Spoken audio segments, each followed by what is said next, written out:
This is just for the AI, but I'm very excited about this meeting and I can't wait to get started.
Pause now as we go into the next question.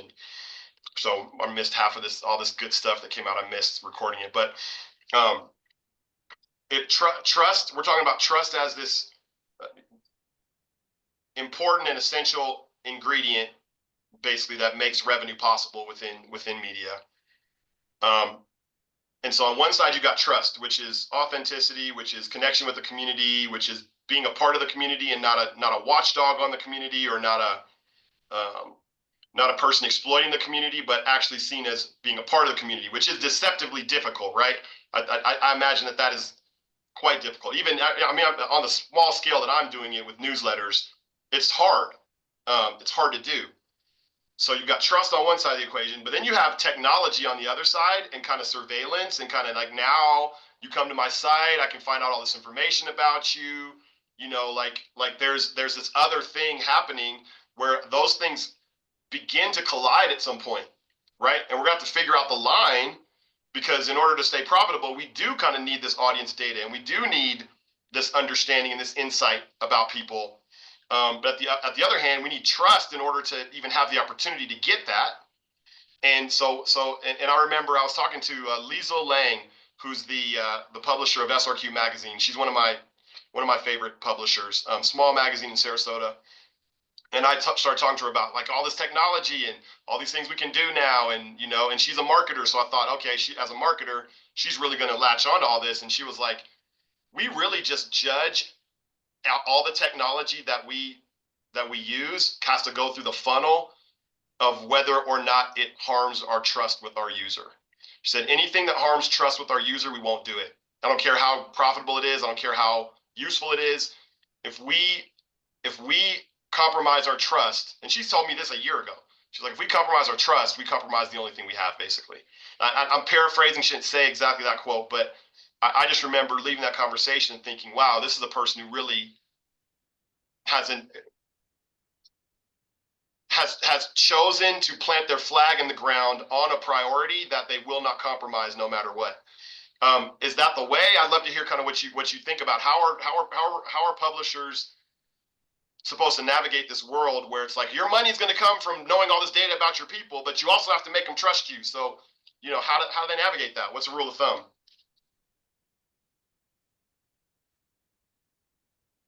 Hmm.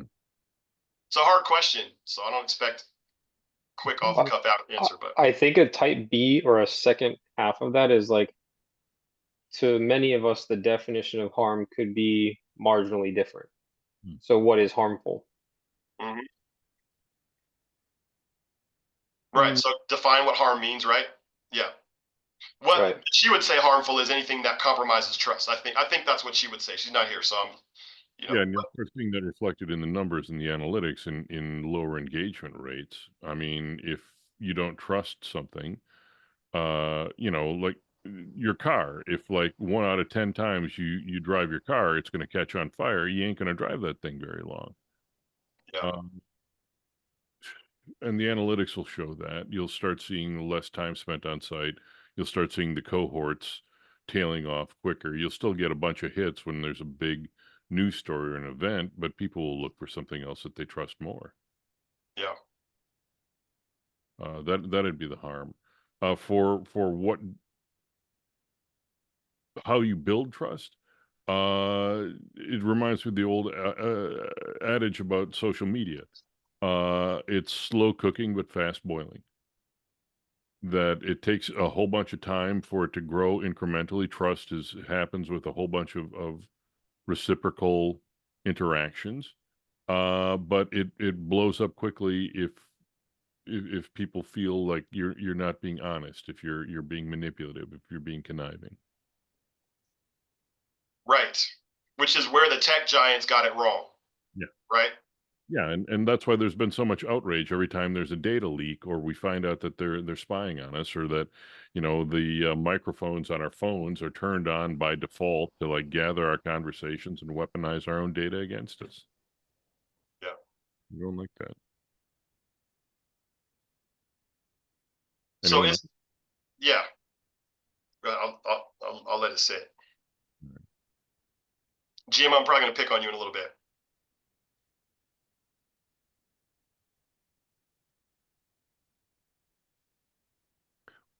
Okay, one thing here, I put it in the chat. It's a group that's come across my desk, the Donor Participation Project. It's not in the chat. I don't see it. Meeting chat. It's like, I Oh, see it. join DPP. Okay, I see it. That's just Donor Participation Project. It's just something that came across in the last week or so. If anybody's heard of these guys, they're supposedly all about how you can leverage attention and trust into revenue. Nobody's heard of these guys. Nope. All right. Well, I guess I'm going to take a flyer on them then. See if they've got anything. Yeah, I'm looking at them now.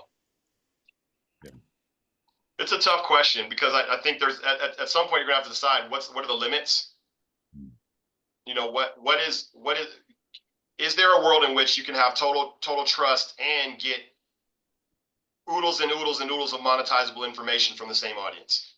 You know, or will they always end up bucking each other, you know, busting each other in the head, and do you lose one to gain the other? And how do we know?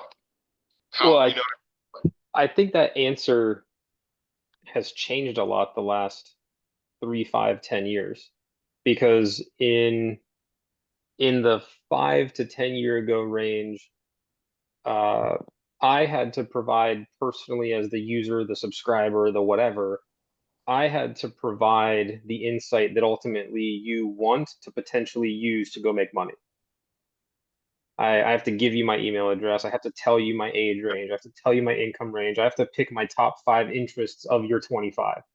And then you go build audiences and segments and potentially do owned and operated media deals or whatever you do to make money, right?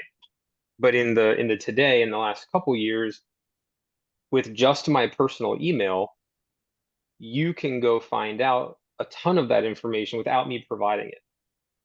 And you can know a lot about me both behaviorally off your site. You can know the linkage of my personal email to a business email. You can know the zip code I live in, and you can use that for audience segmentation and monetization. You can suggest events to me. You can do site personalization, all kinds of things to help you make money. But that's not harming me because I never had to give you those 35 attributes. sure. Yeah. Jim, you have any thoughts on this? I'm way behind you guys on knowledge about all the technologies behind understanding clients. I really I don't think I have anything to offer.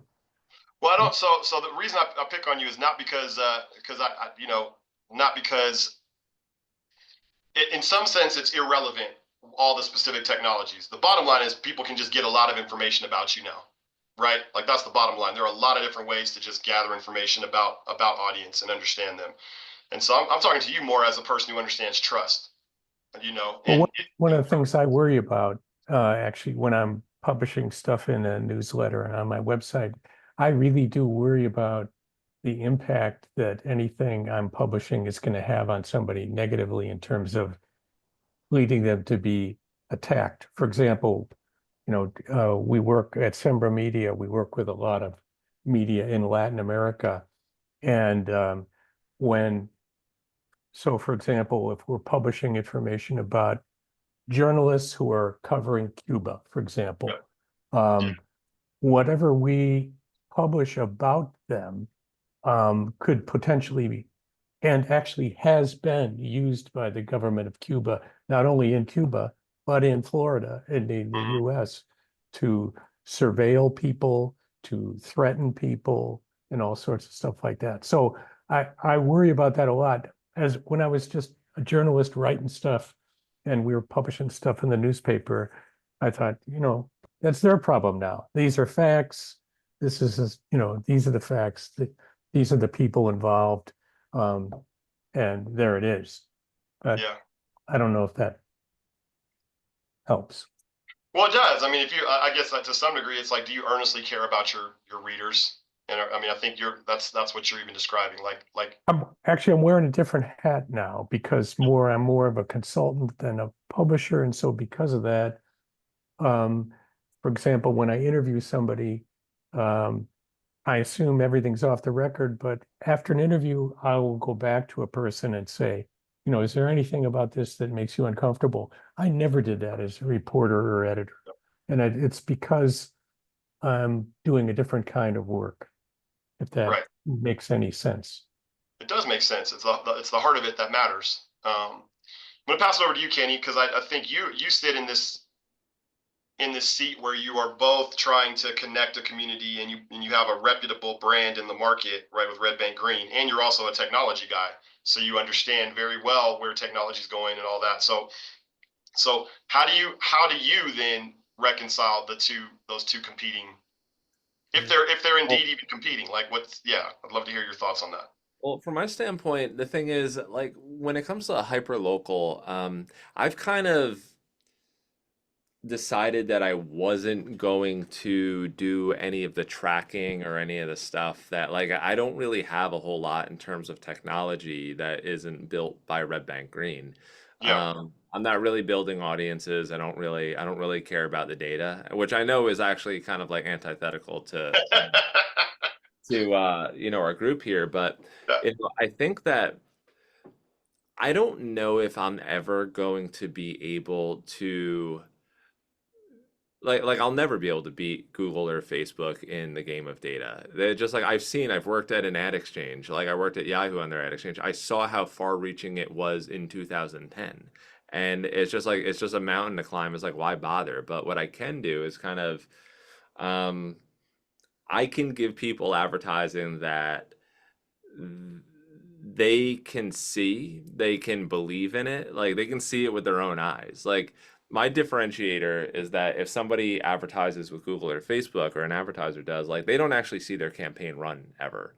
Google's like, hey, you got great results, here you go, but like never actually. So for me, it's like the way that, I know that there's going to be doubt there. And so I'm just like, I almost go billboard style, like just put the creatives there. And I guess there could be the suspicions that Red Bank Green's like tracking them or something like that, but I don't know. I'm pretty clear every now and then about like what we stand for, what we're all about. For me, it's just I inherited or I took on Red Bank Green, and we already kind of had a pretty established brand. It's a small town where everyone kind of knows each other. Everyone knows everyone like reads it. And I haven't really introduced the technology, the programmatic, the header bidding, like any of the stuff that would really kind of introduce, I guess, reasons to think my trust would be at risk. I haven't done any of that. So Yeah. So anyway, so for someone who like, is a developer and has worked on ad exchanges, I actually don't do any of it, and I kind of feel like that's It's one way of thinking about it. I think it's one possible future. It's the one that I personally believe in. It's not for everybody, but um, I just want to get back to the basics. We connect people. We're a reflection of the community, and we keep people informed, but we also keep them entertained. And like just that's kind of what I want to do. I want to tell the story of Red Bank, and I want to do it better than anyone else. And I don't know. So there's no technology. It's not really like it's just get back to the roots of it all. It's not a high tech. Yeah. Yeah. So I'd be interested in, I'll probably, I don't know if I'm going to ask this question today. I'd be interested to know what the rubric would look like. Like in terms of you got a new technology you're evaluating, whether it's good for your community, whether it's good for your mission, what would you run it through to know? And I don't expect that you have that built, but Well, I will say everything gets filtered through the core values, right? So core values of Red Bank Green are community. So I want to connect community. I want to tell the story of the community. I want to support the vitality of Red Bank. So I want our small businesses like humming. I want, a nice, healthy economy in Red Bank, and I want to have fun. I want to tell the story of the fun that the community is having. I want to have fun building it. I want people to have fun when they're reading Red Bank Green. I don't want it to feel like, it's the news all the time. And so that's the rubric. If I was evaluating a new technology or partner, it's just like, does it really play into one of those things? Does it make it more fun? Does it support what we can do for small businesses, or does it create a better experience for the readers? Yeah. Yeah. I appreciate that, Kenny. Thank you for that, for the voice on that. And I do love, so community, vitality, and fun. Those are your, if I was to shrink them down, those are the three core principles.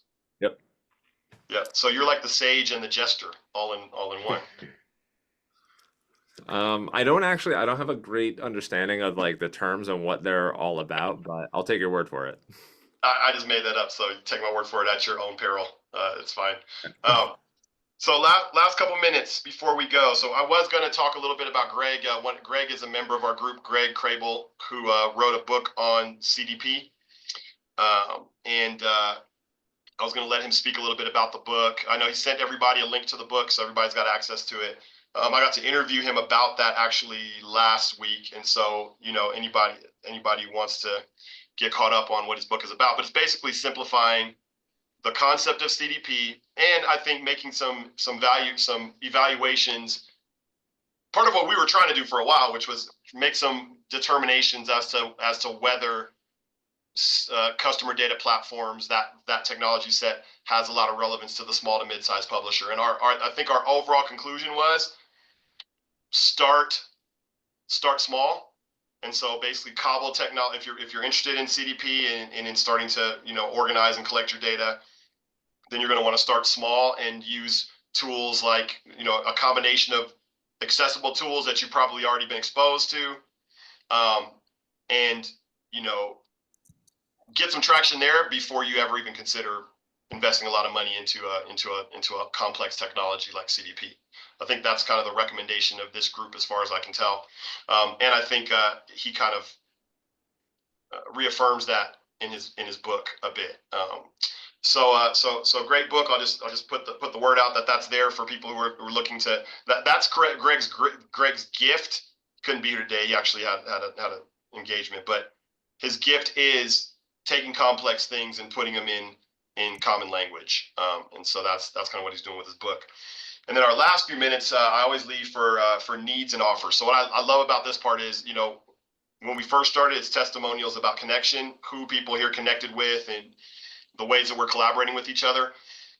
You can always we can tell each other our needs privately, but I always want to leave a space in our meetings for there to be, if anybody has a particular need or something they want solved or something they want to run by the group and get a perspective on that, now's the time. So needs and offers. So offer would be if you've got something interesting going on or new that you want people to be aware of and you're trying to get the word out. You can also needs and offers, either one or both. Anybody can do for the next 7 minutes. And I've got one, but I'm going to wait until I'll go last.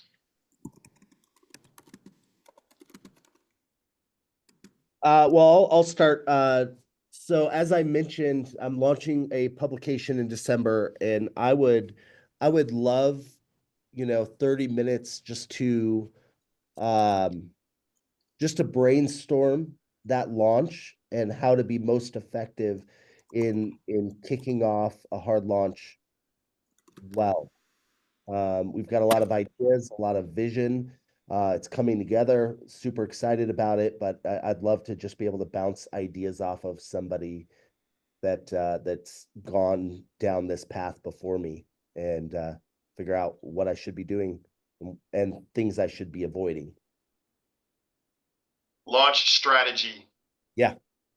Because you're a big picture guy. You're not so much you can do some strategy, but like the concrete nuts and bolts of strategy are hard for you. Sometimes, yeah. Go-to-market strategy is always a complex space. Here's one. I don't know if this is an offer or an ask. Something that I discussed with Jacob last week is a need that I see growing. And I'm monitoring this every day in the AI space. And I know I'm sorry to bring AI into the conversation. But there's a big story today about how ChatGPT rolled out this product called Whisper that was supposed to be for medical transcriptions. Did anybody see this thing? Yeah, some heads are nodding. That it's just an absolute disaster. That they trained this AI using available audio files that they'd scraped off of YouTube. And no surprise, this audio model, all it is predictive, saying which word should come after which word when you're doing a transcription. It's racist. It believes in medical conspiracy theories. So yeah, exactly. So there's a growing recognition that there's a need in the AI industry to get good quality input so you don't get garbage output. And where I'm starting to poke something with a stick, and hopefully with Jacob's help will continue to do so, is looking at what kind of licensing fees do the AI companies pay for this whitelisted high quality content that news publishers are producing? Because one of the big failings with these ChatGPT models is that they don't have the latest, most accurate data. And so when you ask a question and you query the AI, that's why you get garbage. It makes shit up when it doesn't know. And it doesn't know because it hasn't been told. Yeah. Now, the big publishers have licensed their content to ChatGPT and other AIs. I'm just wondering, how much did they get for that? And would they be willing to do that on a more granular level with small and mid-sized publishers? Because right now, the AI guys are absolutely super funded, number one. And number two, they're looking for whatever it is that they can say is a market differentiator to say, hey, look, we're better than the rest because we have this and therefore we're more accurate. So they got dump trucks load of money to spend to license content, and they got a need. Is that an opportunity? And I put it to you. That's a great question. So I just put in chat a link. So Greg, I don't know if you saw it, but Greg Crable talked about that like today. There's an article about the dark side of that equation. So basically, like it's a complex. What you're bringing up, you're opening up a bit of a can of worms, because if you do license your that content to AI, what are you ultimately funding your own extinction? Basically, is the question, or are you hastening a right of rescission? Can you take it back? Yeah. So there's an article about that I started reading. I didn't read the whole thing, but it was interesting to hear you say that when that's the, that is the conversation that's happening. You should comment on with Greg and get him engaged with you on this, because he actually has an opinion on it. Some of that probably has to do with rent versus buy. Yeah. Licensing rather than selling. But so the protection, the problem is that once it goes into one AI, then all the other AIs feast off of that AI, and they make copies of copies of copies of copies. That's model collapse. So once you license it, you might as well have sold it, because it's like, the old days of selling a DVD in China. You'd sell one, and then that would be endlessly pirated.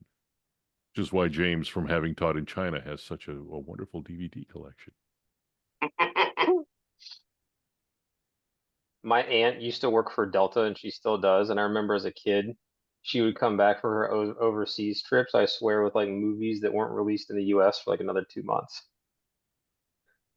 Hey, I First time remember. I ran across that was in New York. I used to buy bootleg in New York when I'd go there for trips. And I remember when on Pirate Bay, I found the book that I was still in the process of writing. The For Dummies book was listed for download on Pirate Bay while I was still in the process of writing it.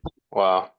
Made me wonder. I'm like, do these guys have a DeLorean time machine or something? And by the way, can I take a look at chapter 7? Because I'm having some problems with that shit. I have a question. I'm wondering how, if any of you have studied I don't know how to say this, how frequently you ask people to renew their subscriptions. I mean, like at what space in time and how frequently and what works and what doesn't work. I'm wondering if anybody ever did a study of that kind of thing. If you know what I mean. yeah. Do you start your renewals at 6 months out, 3 months out, et cetera? How often do you do it? Do you beat them into submission? How does that work? With I'm curious. every single one of my clients that have a paywall, the renewals are automatic and never ending until the credit card either doesn't go through or they cancel. Yeah, well, that's the easy one, but well, I guess never mind. It's a bad question. But it's not a bad, No, not a bad, it's a not a bad it's a question. great question. I've done a bunch of research on this. So the cliff notes, I know we're running out of time, Johnny, but the cliff notes is the less frequently you ask, the higher your retention is. Right. So if you ask once a year, you'll have a better retention than if it's 6 months than if it's once a month. So Okay, that's yeah. a good answer. Thank you. Can you put the if that data is anywhere online, can you put a Yeah, link? I'll find it and throw it in the big thread. That'd be Oh. amazing. Thanks, Caleb. All right. I And- want to respect everybody's time, so we gotta get jumping. But I will see you all next week. Thanks you all for welcoming us. I enjoyed it. Great to meet you all. Yep. Dude, so good to talk to everybody today. Appreciate you all. Take it easy. All right. Continue the conversation over email if you have other questions. Very good. Take it easy, everybody.